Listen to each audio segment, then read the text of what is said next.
Good morning. We will continue our lesson on parabola, and after this we will do ellipse, and that's for this semester. Now, last time we have done introduction to parabola, which is the set of all points same distance to a fixed point, which we call focus, and a fixed line which we call directrix. Now, the key points here are the one that I would like you to know is how to set up an equation knowing distances. Now here we develop the equation. Now once we get the pattern, this is the pattern.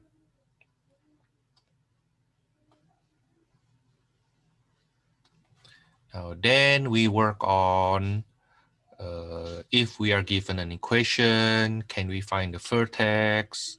Can we find the focus? Can we find the directrix? Okay. Now, by the way, this 4K here is also called the focal length.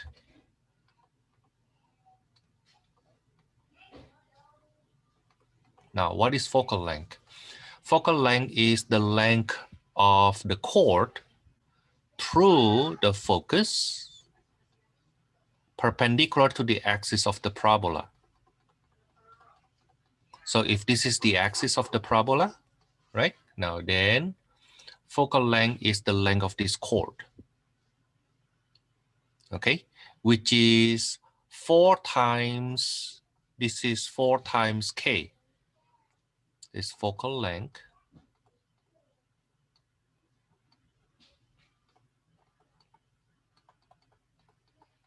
While the K is the distance from the vertex to focus and also distance from the vertex to directrix.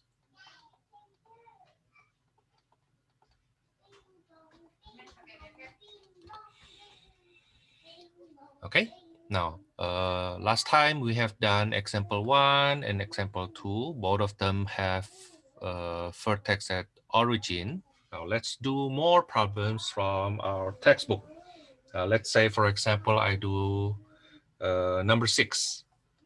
I will work on even number because this is my first lecture actually on conic section. So number 6, we have x minus 3 squared equals to 1/2 y plus 1. I have a chat coming in. For final, is it until parabola and ellipse? That's right. That's right. Your final will be up to parabola and ellipse. Yeah. Okay. It's not in your test for parabola and ellipse, but it will be in your final. Okay. Up to 10.2 actually. Up to 10.2. Ellipse is 10.2. Okay. Now, this equation here actually comes from x squared equals to 1/2 y. But then we translate that, move vertex to 3, -1.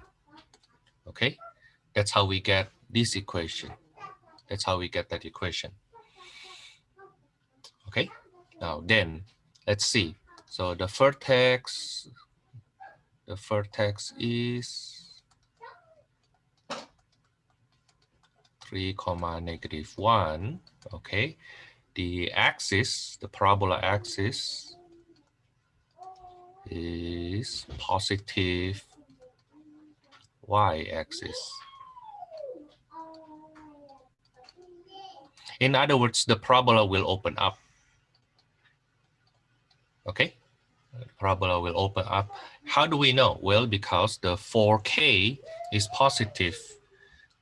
Okay, the 4K is positive. This guy is positive on the y. Okay, And then let's see the focal length for K equals to 1/2. So K is 1/8. Now think about that. If your focus is 3 comma negative 1, 3 comma negative 1, okay, now your K is 1/8, means the focus will be here, then you add 1/8 up, and your directrix will be 1/8 down. This is your directrix. Okay, so the directrix will be y equals to -1 minus 1/8.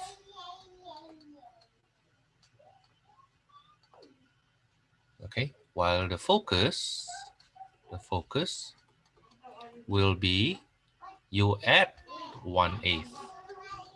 Give me a second.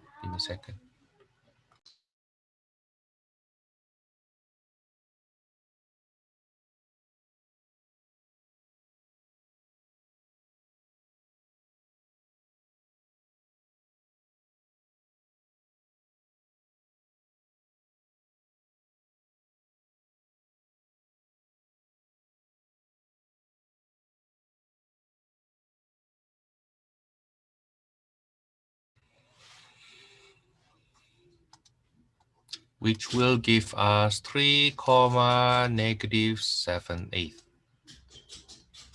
Okay, so that's the focus. The focus will be, but sketch the graph first though. Okay, like, oh, this is the vertex. Well, because the 4K is positive and the linear one is y, then we go up for the focus, we go down for the directrix, like that. Okay, sketch that first. Okay, sketch this first. Okay, and the focus will be 3 comma -7/8. The directrix will be y equals to -9/8. Okay, when you work it out, I strongly suggest you to show me how you get this number. So I want you to do it this way. -1 plus 1/8, which is 3 comma -7/8. Oh, am I recording this? And then y equals to -1 minus 1/8. So y equals to -9/8, like that.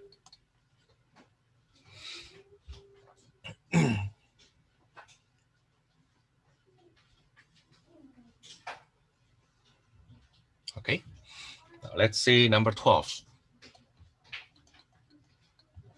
Let's see number 12. Y squared minus 4y minus 2x minus 4 equals 0. I will do completing the square.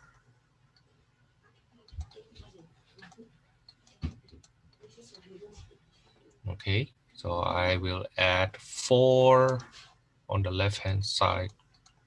I will also add 4 on the right hand side to complete the square for the y's. So this is 2x plus 8. So y minus 2 squared equals to 2 times x plus 4. Okay, now then the vertex, let me do it here. Vertex is -4, 2. And it opens to the positive x-axis, right? Okay, -4, 2. And it opens to positive x-axis. It opens that way, where the focal length is 2, so the distance from vertex to focus is 2/4, which is 1/2. Now then, because we open to the right-hand direction, then the focus will be you add 1/2 to the right of that focus. Okay, that's -3/2, comma 2. Okay, here, right? And then the directrix will be here. That will be the directrix, which is x equals to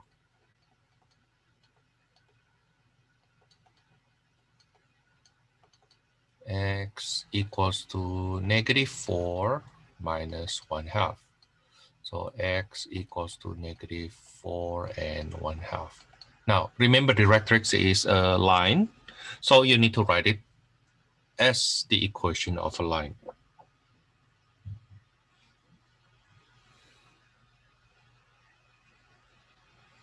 Okay, now let's go on. Let's go on. We take a look on number 16 now. Number 16, they give us a graph. They give us the graph where the vertex is 3, -2. And one of the coordinate of the parabola is point P. From the picture, we see that's 1, 0. So you have the vertex and you have a coordinate. Now that coordinate happens to be an x-intercept. Okay, so let's see. Because the vertex is 3, -2, and it opens horizontally, right? That's a negative y-axis direction, orientation. So the equation must be x minus 3 squared equals to 4 times k times y plus 2. Okay. Now that's if we use the vertex, right? Now if we input the x-intercept, then we will get 1 minus 3 squared equals to 4k times 0 plus 2. That's -2 being squared equals to 4k times 2. Gada bum, gada boom. I cancel the 4, so k equals to 1/2. Something not right. -1/2, my bad. I work it out. No, it's not.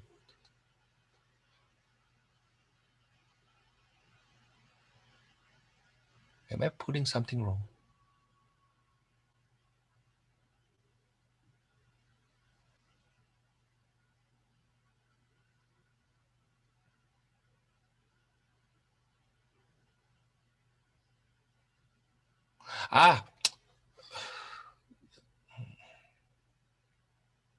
Not negative x-axis. I wrote it wrong here. Duh. I'm sorry.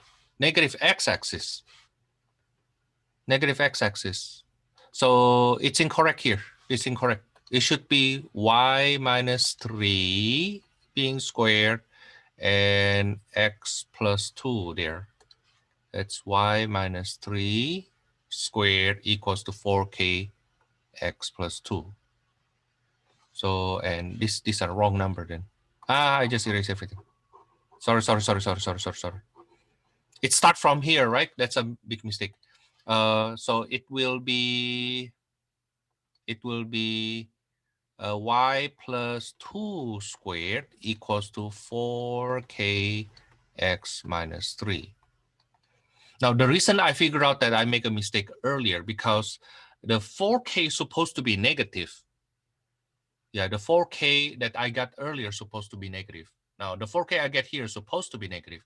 Okay, let's take a look. So when y equals to 0 and x equals to 1. So this is 4 equals to 4k negative 2. Okay, so we get k equals to -1/2. I think what I want us to do is actually just to find the equation, right? So the equation is y plus 2 squared equals to, yeah, we just need to find the equation. So divide by 4, then we get 4, divide by -2, 4k equals to -2. Now, if you need to find, so that's the equation and we are done with this question. That's the equation. Okay, now, of course, you can follow up with, well, can you find where's the focus, right? Okay, but to find the focus, then we go on from here, k equals to -1/2. Okay, which means the focus 3, -2, you move half unit to the left to get the focus. That is 2.5, -2, while the directrix, there'll be x equals to 3 plus 1/2. That's x equals 3.5. That's the directrix. Okay, so the follow-up question tells us that this is the focus and this is the directrix.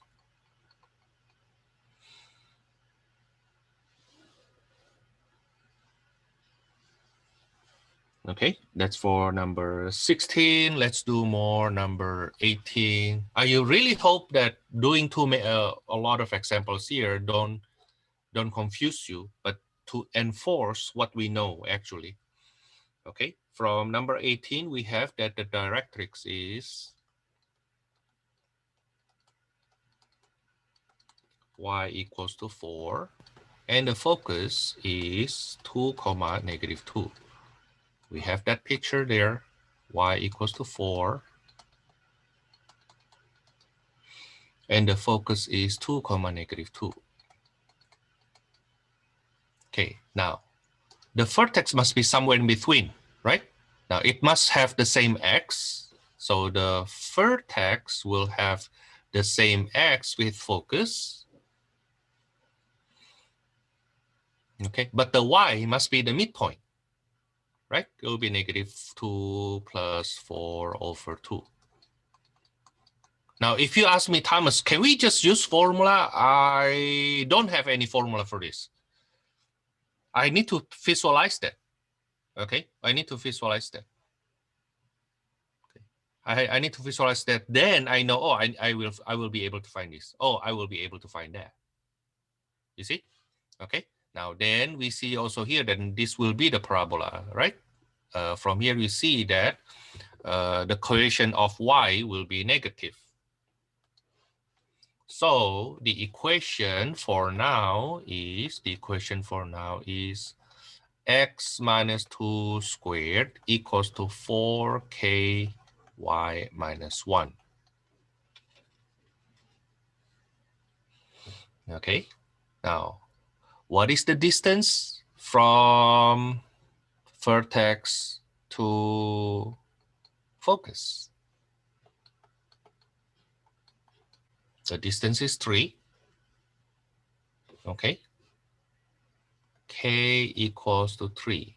Now you basically get it from the distance, that's the distance from the vertex to the focus. So 4k equals to 12. Is it right? But it's negative. It's negative.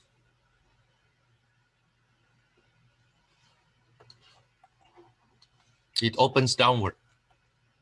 So I adjust that a little bit. Oh, then since opens downward,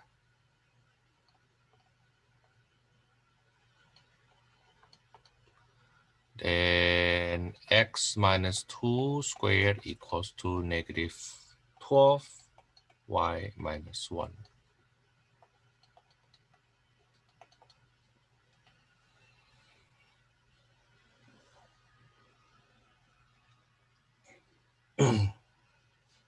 Okay, now that brings us to question, for example, number 22. Suppose they don't show us the picture. They just tell us exactly the same information. Number 22, the focus F is -4, 0. The directrix is x equals to 4. How will you do this? Well, the way I do this will be, I sketch it first. Okay, this is the focus, which is -4, 0.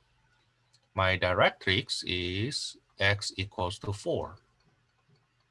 So my focus must be along x, my axis will be along x-axis. In fact, I can tell that it will open to the left, right? It will open to the left.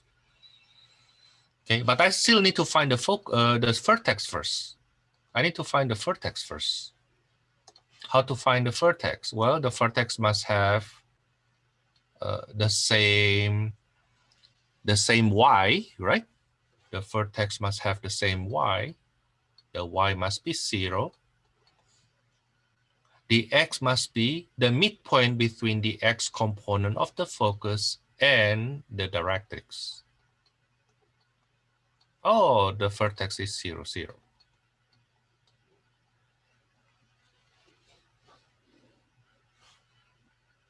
Okay, now then we see that the distance from focus to vertex is 4. So 4k is 16, right? But that's negative x orientation, negative x-axis. So we adjust 4k should be -16 instead. Okay, now then our equation will be y squared equals to 4kx originally, because that's the focus, that's the vertex, right? Okay, and the 4k is -16.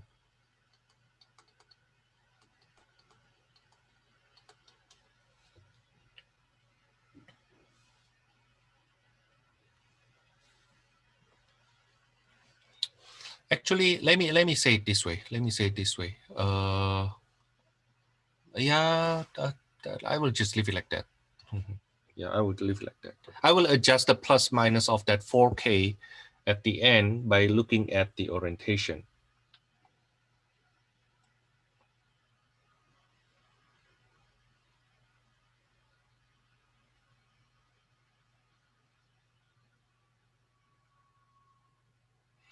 Last one, I hope this is hard enough. Number 36. Number 36, they tell us the vertex is 3, -2, parallel to x-axis. Okay, y-intercept 1. To be more precise, 0, 1. Now, because it's parallel to x-axis, then it must be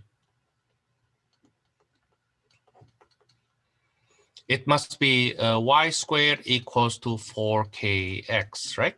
If it is parallel to x-axis. Okay, now because we know that the vertex is 3, -2, then it will becomes y plus 2 squared equals to 4kx minus 3. Is it right? Now we need to find the 4k. We don't even need to find the k, we just need to find the 4k. Now to find the 4k, we plug in the coordinate 0, 1. So 1 plus 2 squared equals to 4k times 0 minus 3. That's 9 equals to -3 times 4k So 4k is -3. Now my equation is y plus 2 squared equals to -3 x minus 3. That's it. Now, of course, from there, think about how to answer where's the focus, where's the directrix. Okay, but we already know how to do that once you have the equation, right? Now, your suggested homework from here will be from number 1. This is 10.1, number 1 to number 35. Okay, just do every other odd. I think there should be enough. Yeah, I think for that one, this is more than enough.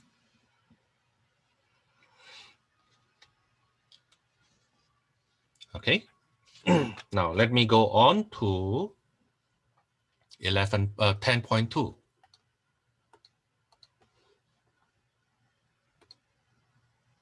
We have ellipse. 10.2 on ellipse.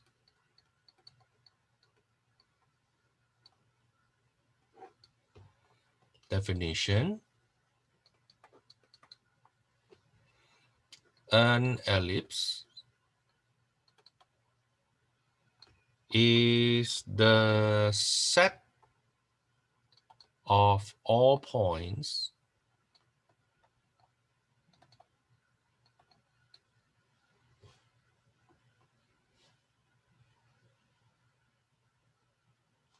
whose sum of distances to two fixed points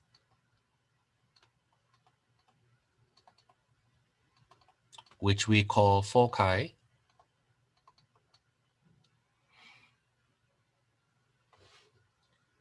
is a constant.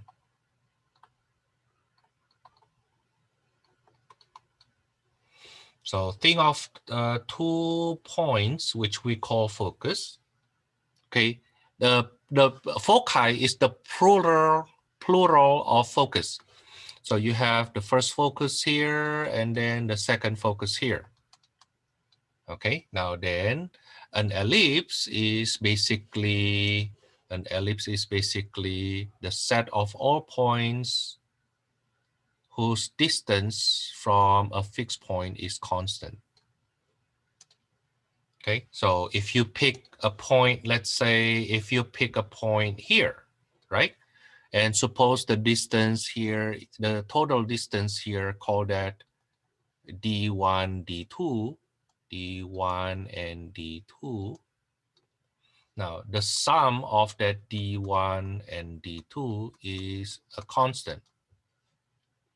And it will be the same constant if you choose another coordinate on this ellipse. Let's say this point here, then the distance here plus the distance here equals to k.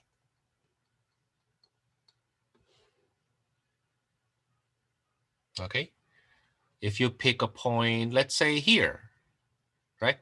Then the distance to first focus and to the second focus add up to k.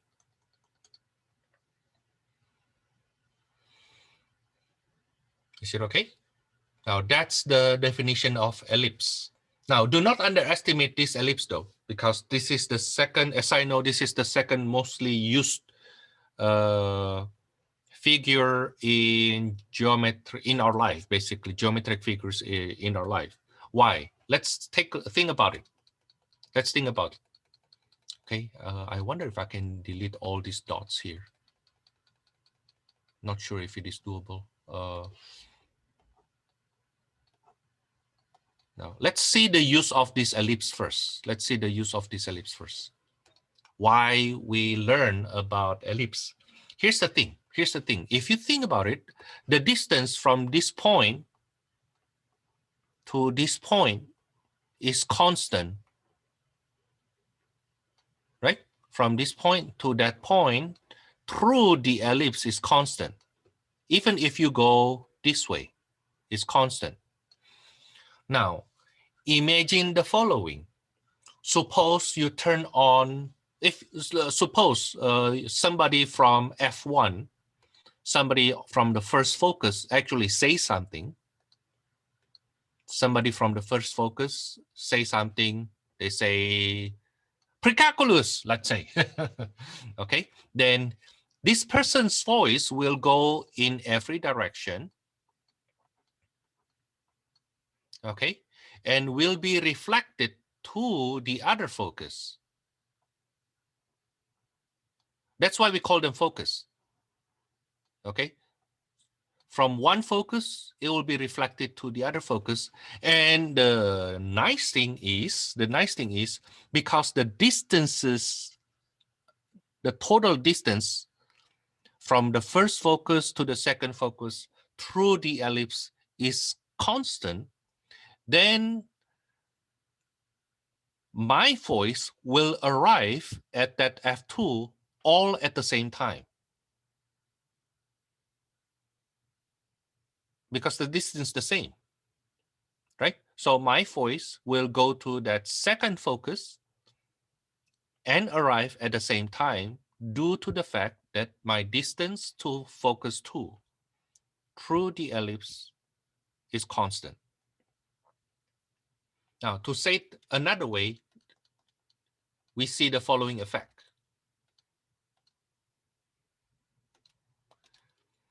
If I say something here,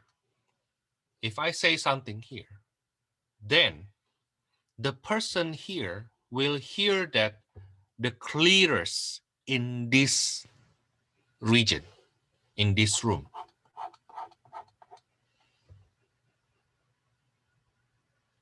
Why? Because even if you stand here instead of on focus 2, if I am in focus 1 and you stand not in focus 2, then only some of my voice will be reflected to you. Only some. And even if any reflected to you, they will not arrive at the same time. Okay, now the effect is the amplitude or the strength of my voice arriving to you will be weaker, and it could form some echo. Okay, so let's say I say precalculus. Now, and you are located at F2, you will hear exactly the same thing, precalculus. Now, but if you stand somewhere else, you will hear precalculus like that. Why? Because my voice will arrive at you at different time due to different distances my voice travel to you.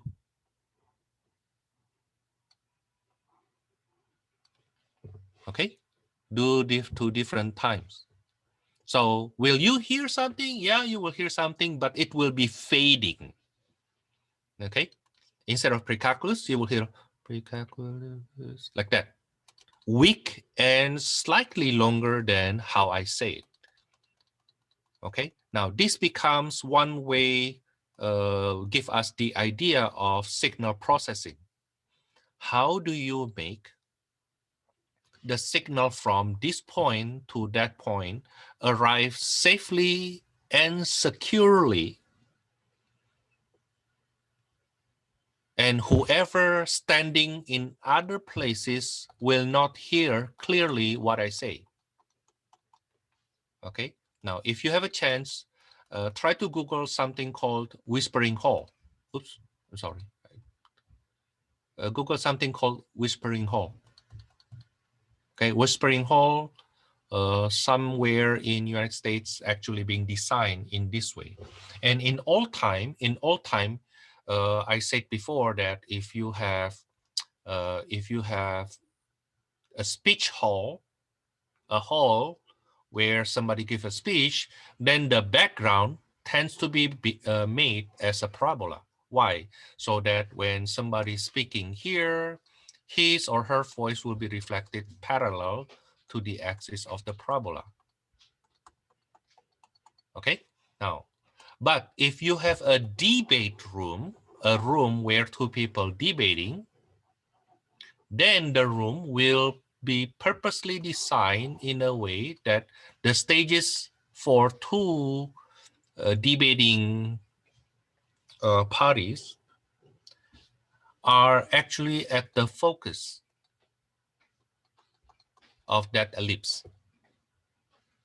So that what I say you hear clearly, what I say you hear clearly, and everybody else, they don't need to hear clearly. Okay.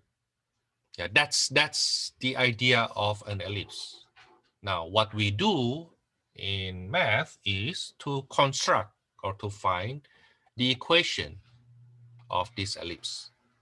Okay, now let's put this ellipse on a coordinate system.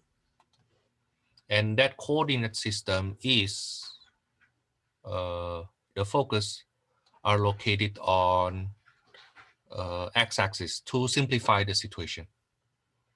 Okay, let f1 be on c comma 0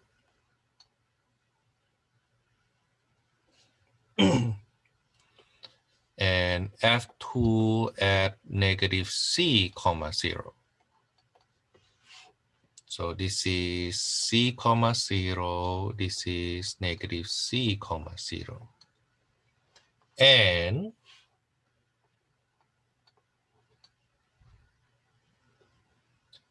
the distance that we want, the fixed distance that we want is 2 times a. So the k here is 2 times a.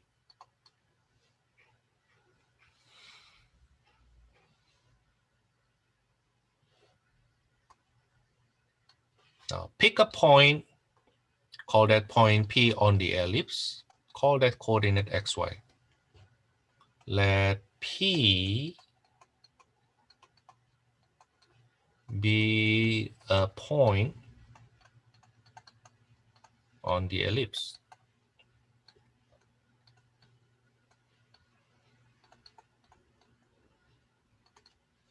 That is a point whose distance to two foci add up to a constant, fixed constant. So the distance from P to F1 plus the distance from P to F2 equals to 2a. To set up an equation of a known geometric figure, you basically set up this way. You say let xy be the point that satisfies that qualification. So you start with this, let pxy be what? Okay, and we will see what is the equation involving x and y. Okay, now let's see. What is the distance from the point P to F1? From point P to F1 will be the square root of x minus c squared plus y minus 0 squared.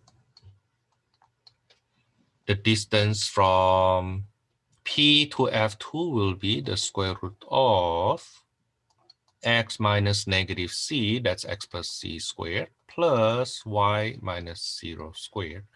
That's equals to 2a.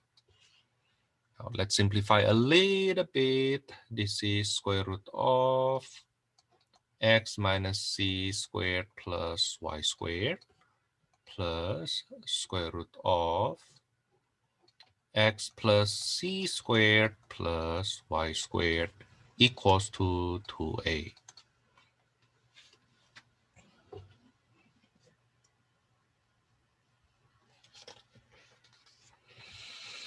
Okay.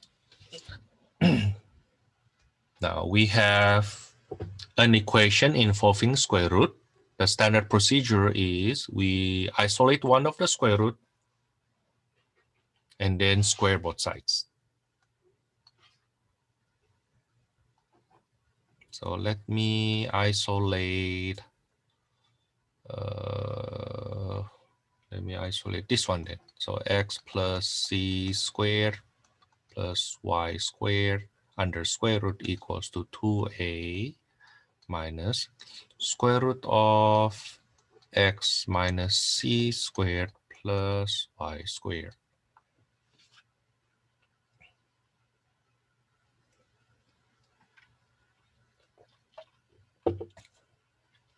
Then I square both sides.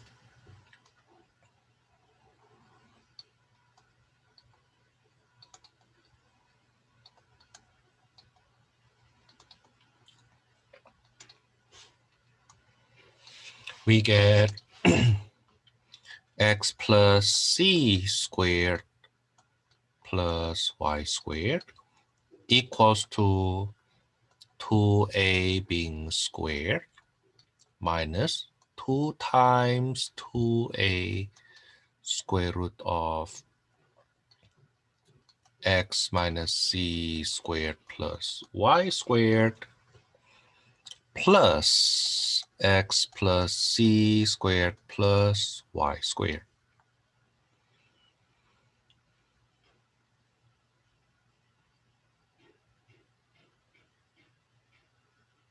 Now, notice that the y squared cancels, right?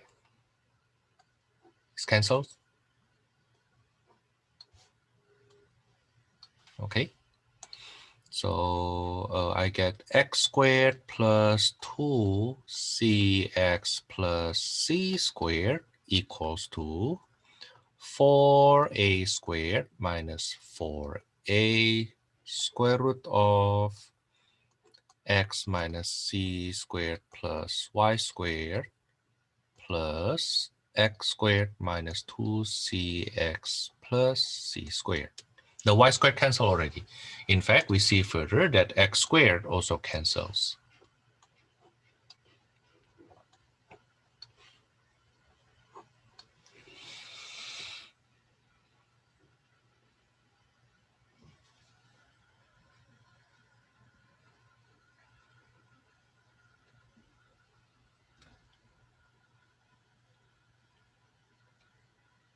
Okay, now let me move this guy here. I will move it to the left, just for the purpose of combining like terms.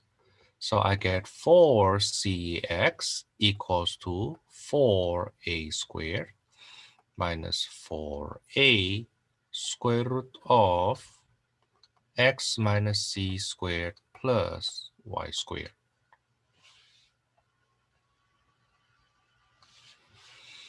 All of the multiple of 4, let me divide by 4. Just to simplify a little bit, right? Divide by 4. So I get cx equals to a squared minus a square root of x minus c squared plus y squared.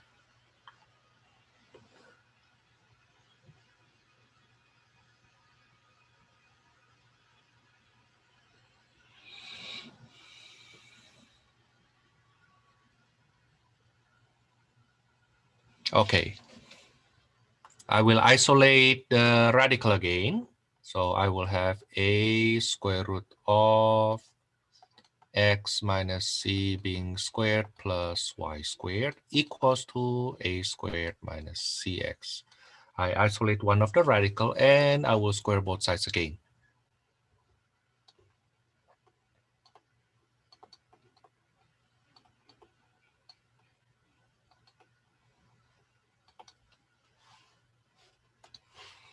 So I get a squared times x minus c squared plus y squared equals to a squared being squared minus 2a squared times cx plus cx being squared.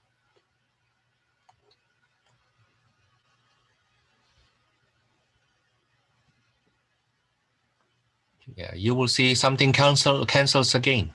But at least right now, we don't have radical anymore, right?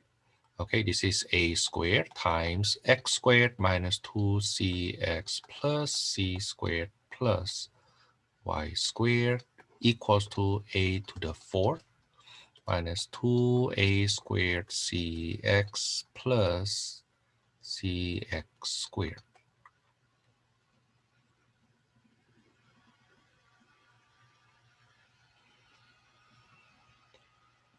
Actually, yeah, I need to do it this way. Is there anything cancels here?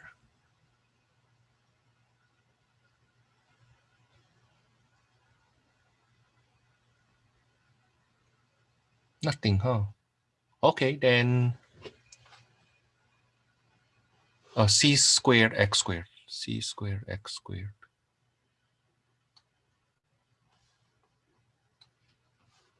Yeah, thank you. So let me distribute. Oh, something cancel. This term cancel. And a squared c squared plus a squared y squared equals to a to the fourth minus 2a squared cx plus c squared x squared, and this cancels.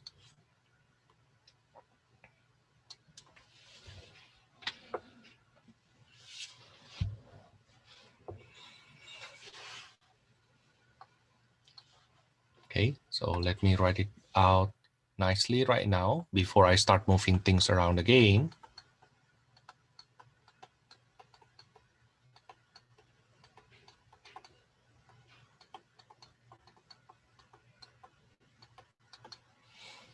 Now, what I will do next is I will collect the variable terms on one side and constant term on the other side. So I have a squared x squared minus c squared x squared plus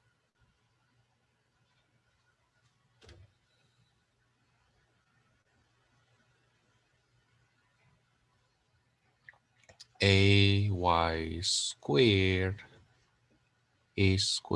y squared equals to a to the fourth minus a squared c squared. Oh, I can factor x squared here.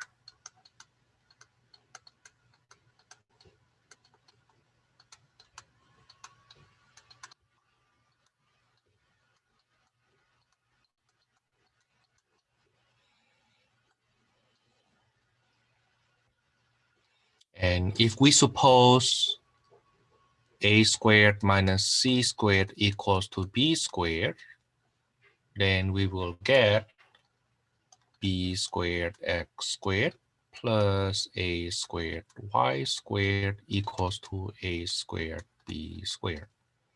And of course, you can see b squared is actually positive y because the twice dA, okay, so the distance 2a must be longer than 2c, right?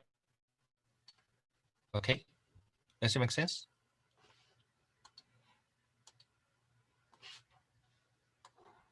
So let me make a note here. 2a is greater than 2c. So a is greater than c, and of course c is positive. Okay, so a squared minus c squared. A squared is greater than c squared, and a squared minus c squared is positive.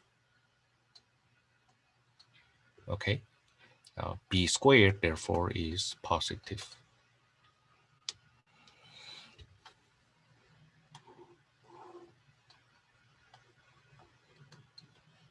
Then if I divide both sides by a squared b squared,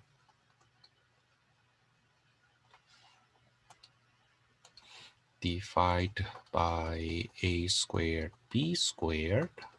Then we will get x squared over a squared plus y squared over b squared equals to 1.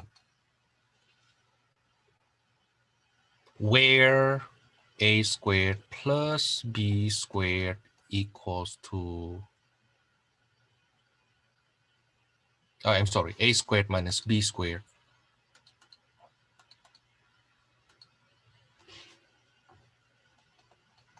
equals to c squared.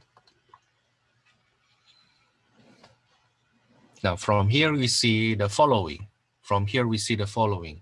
Let's go backward. Let's go backward. Let's go backward. Now this equation gives us the focus on C's. Now the C's, the focus is on the axis parallel to x-axis if the a squared is greater than b squared. Okay, if a squared is greater than b squared, then the ellipse will be like this. That's if a squared is greater than b squared. Now, if b squared is greater than a squared,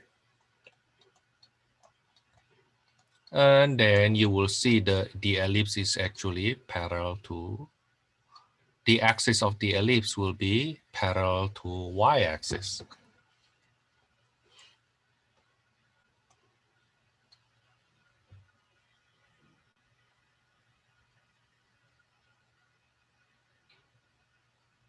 Okay, and the distance,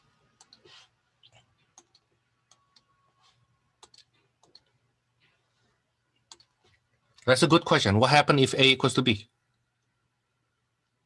What do you get?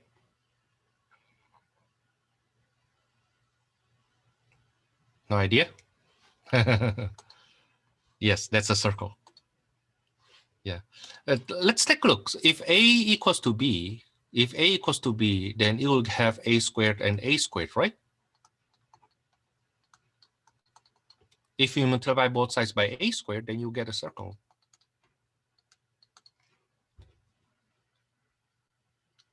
Okay, so yes, that's a good question.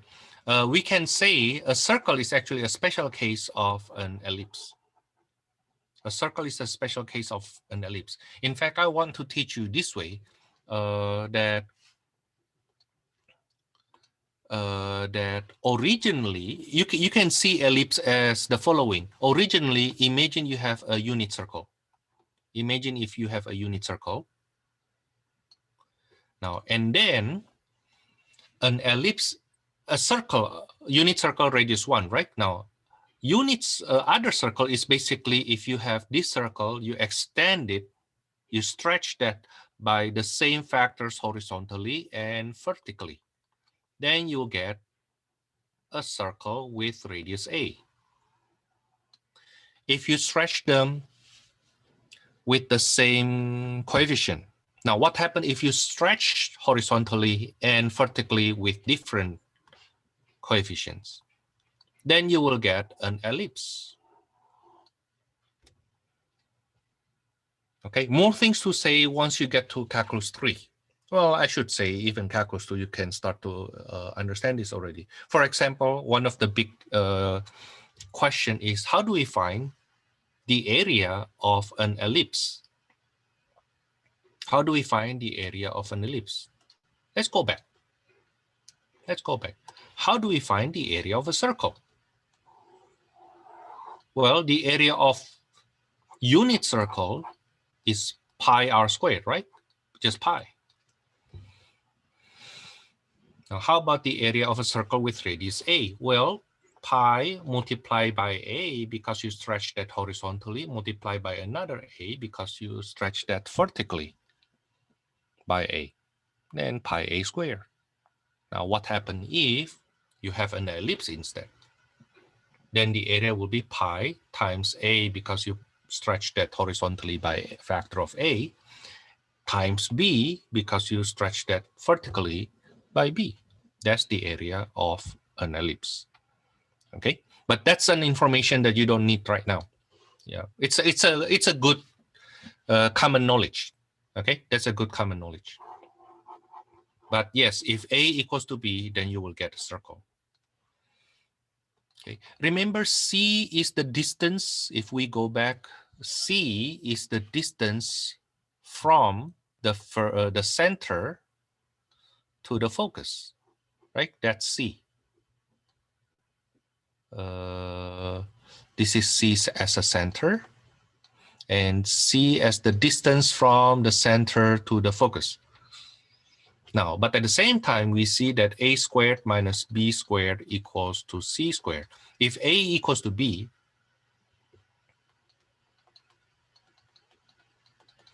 then C squared equals to 0. In other words, the center, the focus, has distance 0 from the center. Now, imagine if these two foci here meets at the center, what will happen? You will see a circle again, right? You will see a circle again.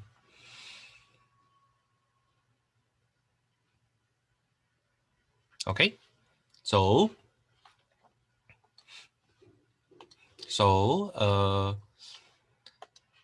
we will start working on this ellipse. We'll start working on this ellipse with the, but you need to keep this in mind. Which is greater than what will happen? If A squared is greater than B squared, then the ellipse will be, the axis of the ellipse will be parallel to x-axis. If the B squared, the denominator correspond to y squared, is greater than A squared, then the axis of the ellipse will be parallel to y-axis. Okay, keep this in mind.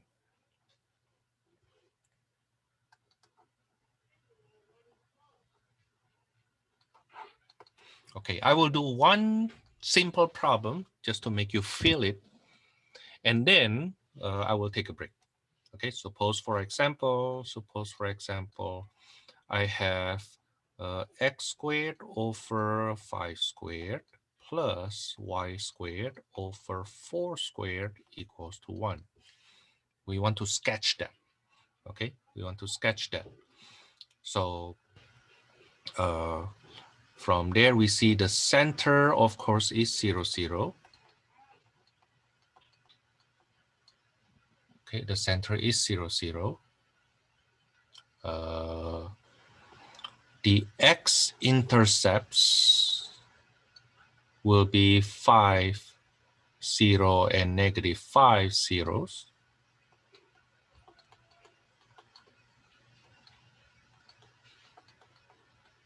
The y-intercepts will be 4, 0, 4, and 0, negative 4. So this is the ellipse. This is the ellipse.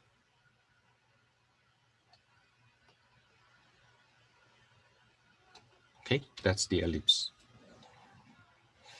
Now we call these vertices here, major vertices.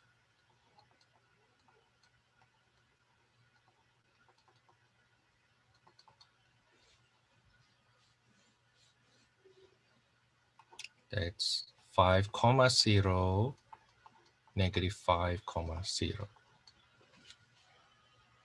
Now the focus will be located in between these two major vertices. Okay, we call that major vertices because we call this major axis.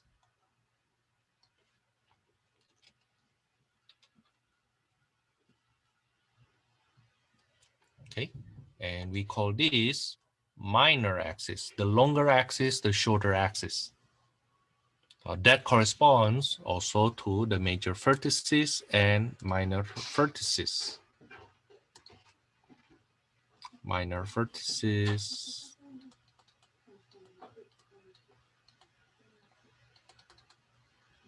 are 0, 4, 0, negative 4.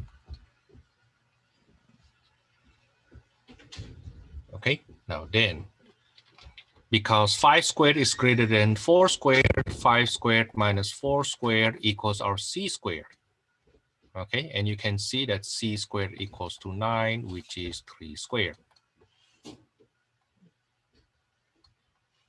Okay, so c is the distance from the center to the foci in the direction of major vertices. So the focus, the foci will be, one of them is 0 plus 3, 0. This is my center. This is my C. Okay? Which will give me 3, 0. And the second focus, that's 0 minus 3, 0. Again, the yellow one is the center. We minus C to go the opposite direction of the first focus. That's negative 3, 0. So this is my F1, this is my F2.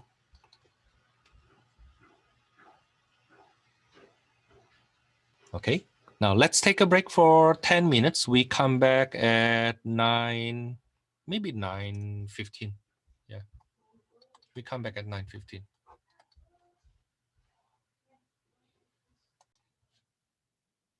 Okay, let's continue. Before I go on a bit further, let me talk a bit about some geometry behind this. Notice that we already got earlier that our foci are 3, 0 and negative 3, 0. Okay, now I want you to realize the following. From this picture, the distance from the center to the first focus is 3 units. From center to one of the minor vertex, one of the minor vertices is 4. Now, where's this 5 coming from? Here. This is our 5. So imagine the following. Imagine the following. The distance from F1 to F2 through the ellipse is 5 plus 5. Right? Okay, which is 10. Which is 10. Now, imagine if we go in other direction that is quite easy to observe. Suppose I go to this direction. From here to here, what is that? What is the distance? 2. Is it right? Now then from here to the second focus will be, this is 5, this is 3. Do you see that? Okay, so it's the total distance. Yeah, the total distance from the first focus through the second focus through this point on the ellipse is also 10.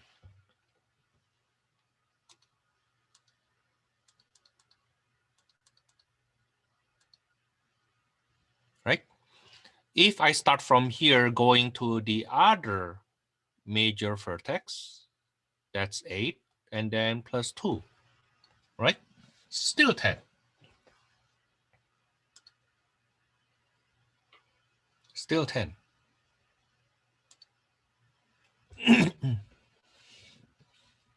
You can think of it this way also, that if you consider this as a, let's say, as a ladder, okay, which is 5 units, and you slide this ladder down to the ground, then this goes to the major vertex, this will go to the center. So the length of this ladder will be the same to the length here, like that.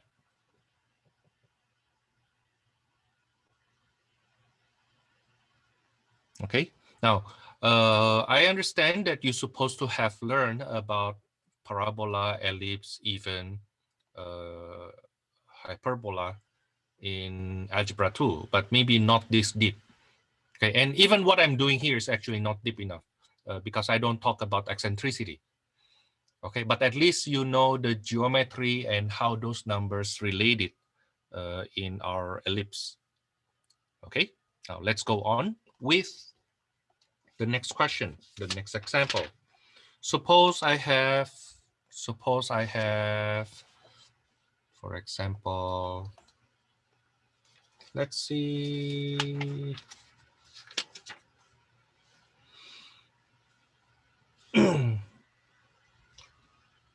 Let's say number 8. Number 8 from 10.2, we have 10y squared plus x squared equals to 5. I don't really like this. Yeah, because I get used to have x coming first. X squared plus 10y squared equals to 5. So I will divide each term by 5.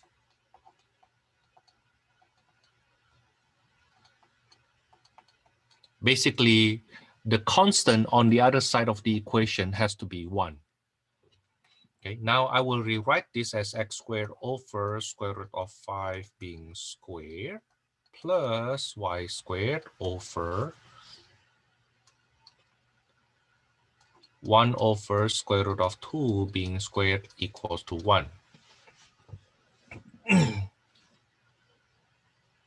Now then you see that the center is 0, 0. Okay, the major axis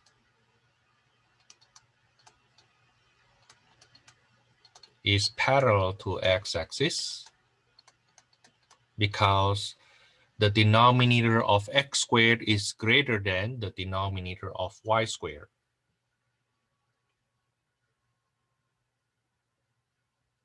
Okay, pictorially for now we have the major vertices are radical 5, 0, negative radical 5, 0.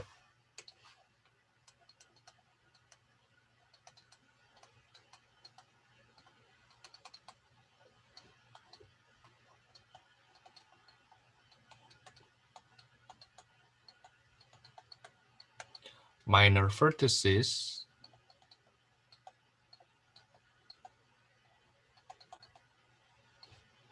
is positive radical 2 over 2, negative radical 2 over 2.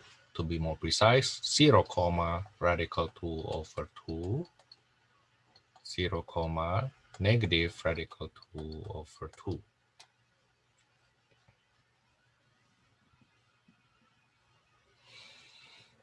Then where's the focus?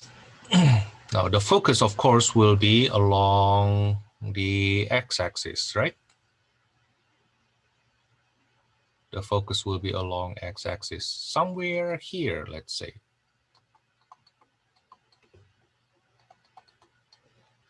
But we need to find that first. So c squared equals to 5 minus 1/2, which is 9 over 2. So c will be 3 over square root of 2, rationalize the denominator, 3 radical 2 over 2. So the foci will be 3 radical 2 over 2, 0, negative 3 radical 2 over 2, 0.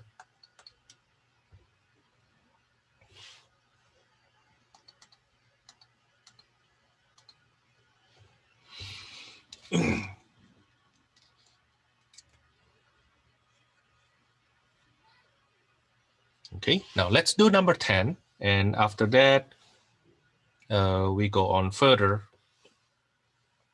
with the ones requiring us to do completing the square. Number 10 first, the one that is not too hard. X plus 2 squared over 25 plus y minus 3 squared over 4 equals to 1. Okay, so the center is now not 0, 0 anymore. The center is, as you can guess, that's negative 2, 3. Okay, so imagine you have this center. This is 2, negative 3. Okay, now how far do you go left, right? You go to the right 5 units. You go to the left 5 units. How do you get that 5, Thomas? Well, because this is x plus 2 squared over 5 squared, right? With the same idea, we will get y minus 3 squared over 2 squared equals to 1, which means I go up 2, down 2 from the center. Okay, now in this case, major vertices is the one you go to left, right, because you go further compared to the up and down. The major vertices will be negative 2 plus 5, 0, negative 2 minus 5, 0.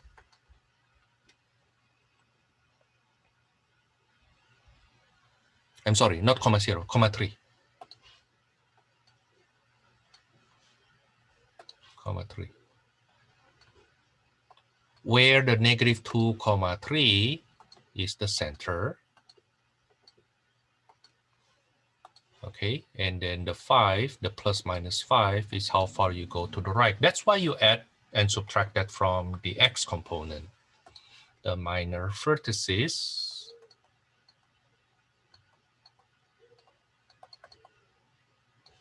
is negative 2, 3 plus 2, negative 2, 3 minus 2. That is, oh, you know what? I need to clean this up. This is 3, 3 and negative 7, 3. This one here is negative 2, 5, negative 2, 1. So this is negative 7, 3, 3, 3.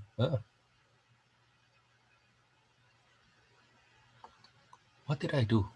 Why I wrote 2, negative 3 there? Duh. Typo. Negative 2, 3. And then this will be negative 2, 5, negative 2, 1.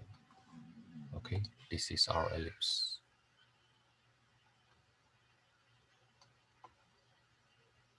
And because it goes further in the x direction, then the foci must be along the way to the major vertices.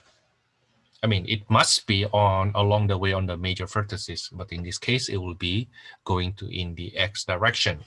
Now let's find the c squared first. C squared will be 25 minus 4, that's 21. So C, how far we go left, right, is square root of 21. The foci will be negative 2 plus square root of 21, 3, negative 2 minus square root of 21, 3. And I think those are simple enough. That's the simplest we can get.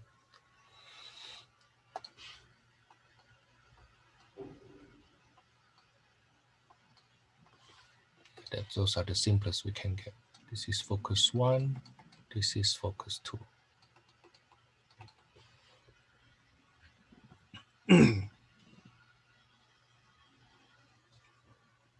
Now let's try number 13 or number 11 or number 12. Number 12, the one that requires completing the square.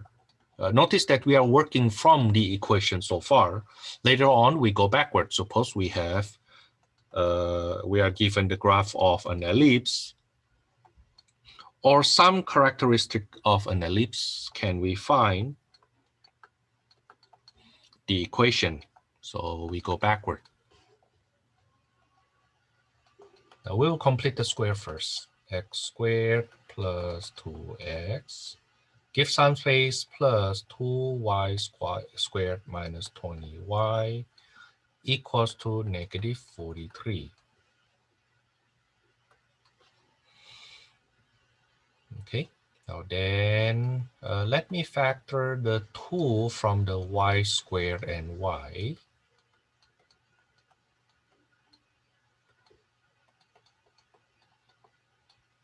Now from there we see I need to add 1 here and I need to add 25 here. Okay, so I will add 1 also on the right hand side and 2 times 25. Right? Because on the left hand side I actually add 2 times 25. Now that makes it x plus 1 squared plus 2 times 1 minus 5 squared equals to 51 minus 43, that's 8. So I have x plus 1 squared over 8 plus y minus 5 squared over 4 equals to 1. Oh, the major axis becomes parallel to x-axis again. We have too many of that. I need another type. Okay, anyway, so after we're done with this completing square, then we see, oh, the center is negative 1, 5, right? And then the major vertices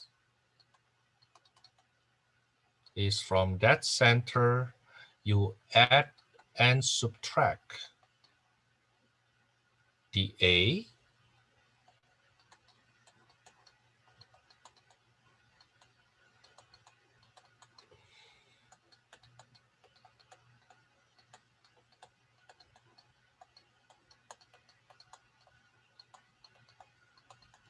the minor vertices, from that center, I move up and down 2.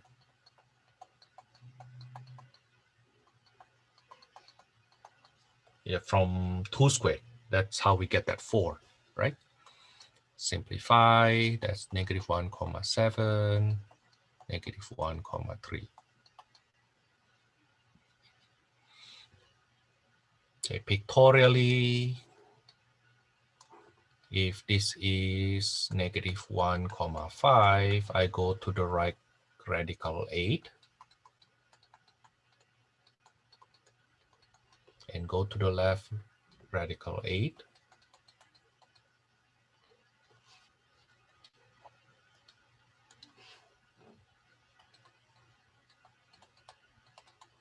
I move up 2 units and down 2 units.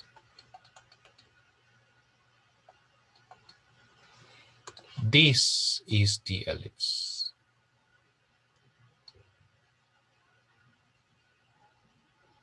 Now the focus must be somewhere in between here. Okay, the focus, call this F1 and this is F2. C squared equals to 8 minus 4, which is 4. Oh, then C is equals to 2. The focus 1 is negative 1 plus 2, 5. Focus 2 is from the centers, go to the left 2 units.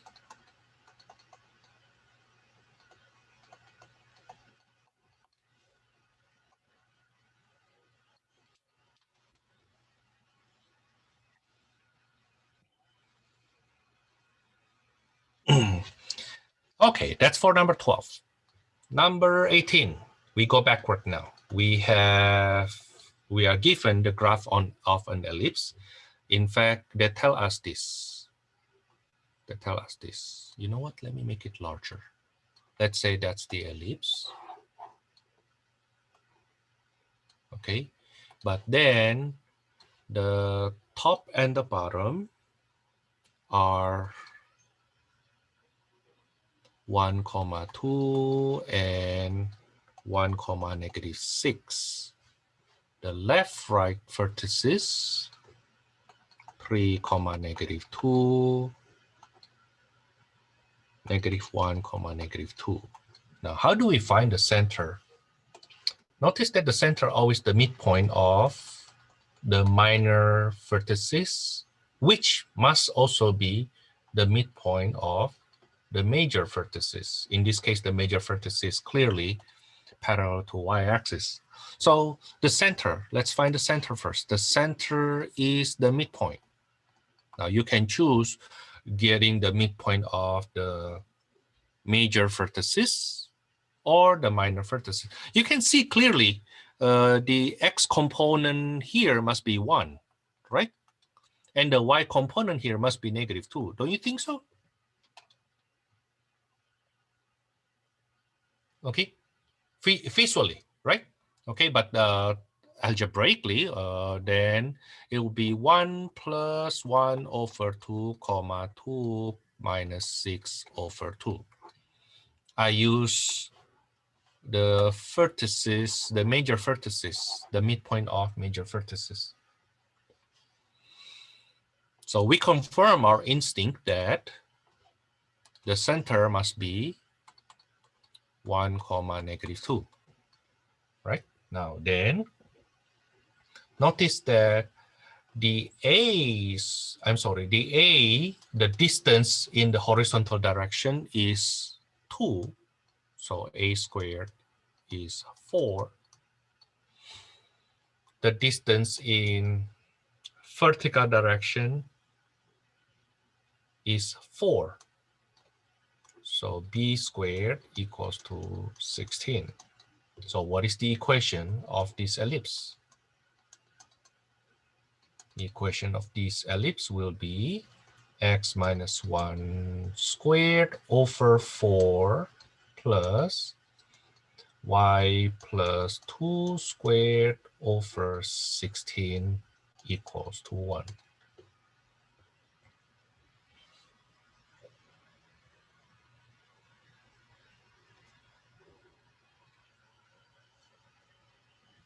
How about the focus? C squared equals to, in this case, 16 minus 4, which is 12. So the C is square root of 12, which is 2 square root of 3. Now the focus 1, let's call this focus 1 here. Somewhere here. Focus 2 is here. Then focus 1 will be the center, move up to radical 3. And I think in this case, that's the simplest. F2 will be the center, move down to radical 3. Done.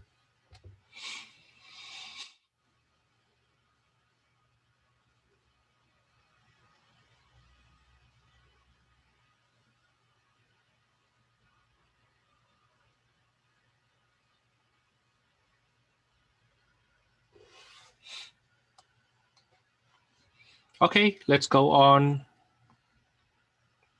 Number 22. They don't give us picture, they just give us information that the center is 0, 0. The vertices, in this case, from the notation of our textbook, that's major vertices. Major vertices plus minus 7, 0. Minor axis, length of minor axis is 5.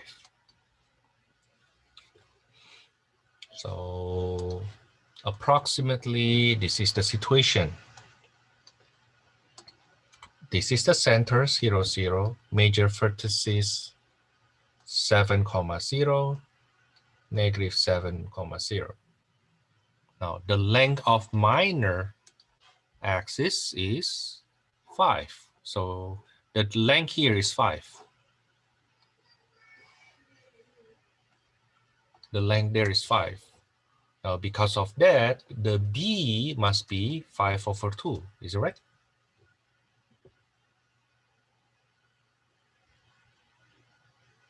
Okay. Basically, from the center, you go 5 over 2 units up and down.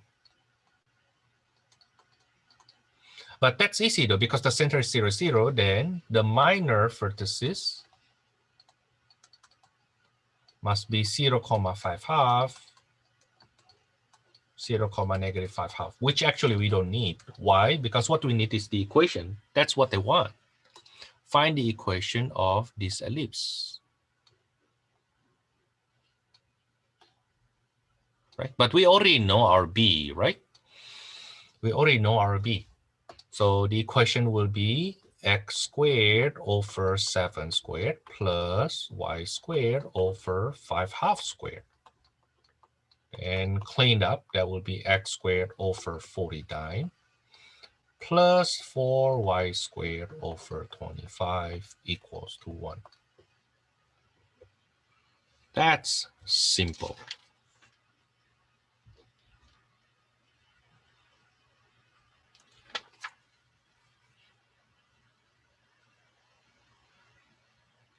Okay, your suggested homework from here, I think that's all I want to do. Yeah, that's all I want to do.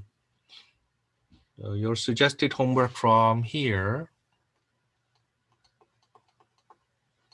from 10.2 will be from number 1 to number 27. Now, I don't talk about eccentricity, but eccentricity,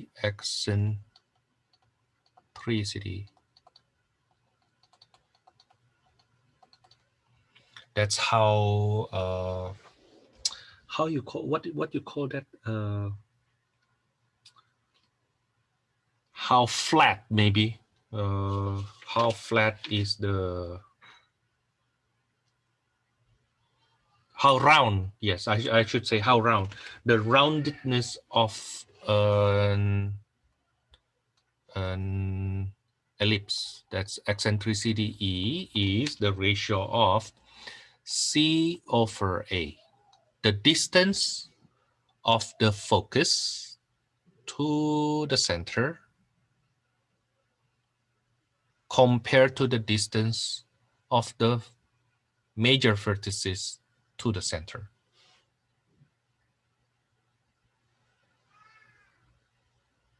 Okay, that's eccentricity. Now, eccentricity of a circle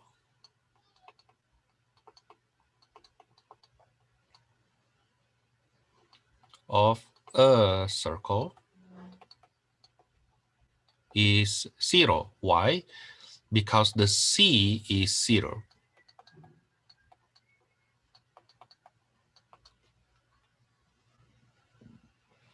Eccentricity is the ratio between this distance here. Let me use this color. The distance from the focus, from center to the focus, to the center to the major vertex. That's the eccentricity. And in fact, we also define eccentricity for hyperbola. Okay, you will see that eccentricity of an ellipse will be from 0 to 1. Let maybe I say it this way. If the eccentricity is from 0 to 1, then the shape is a parabola. I'm sorry, it's ellipse.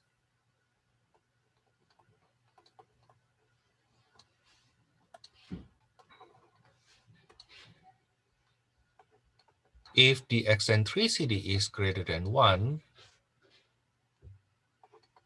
that's a hyperbola, which we will not learn. Okay, I will not teach here.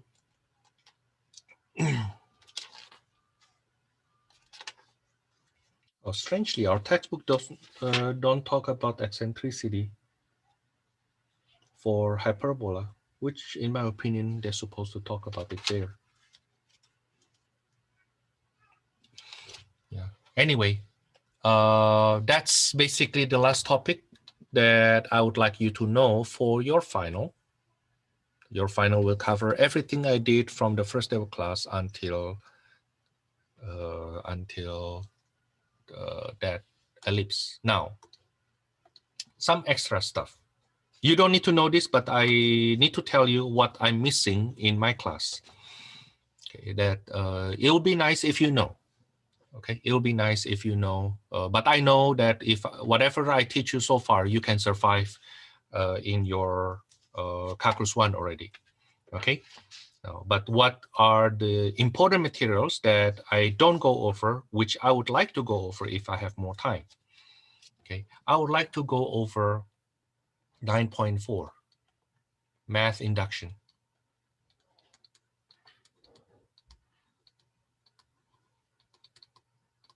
That's actually important. Okay, that's actually important. And you may bump into math induction once in a while in your calculus 1 without preventing you in progressing. In other words, if you don't know this, you should be okay. I don't even think you will get down 1 letter grade in your calculus 1, and you can just study that along the way. I also believe you can study that on your own. Okay. Now another one that you should find out. I don't think we have it here. Something called try to find out about partial fraction decomposition.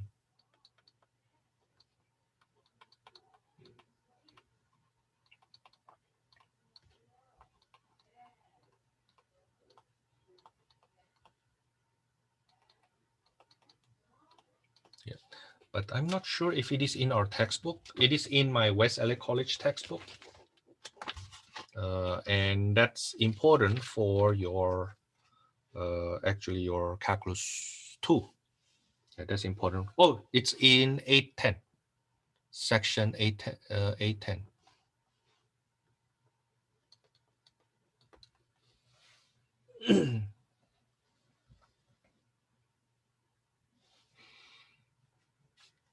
Okay.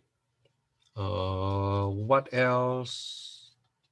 The continuation from that chapter 10, 10.3 to 10.6. Parametric equation, polar equation, hyperbola,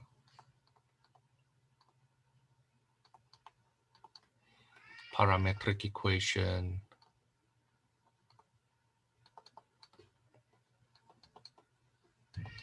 polar coordinate system, and polar equation.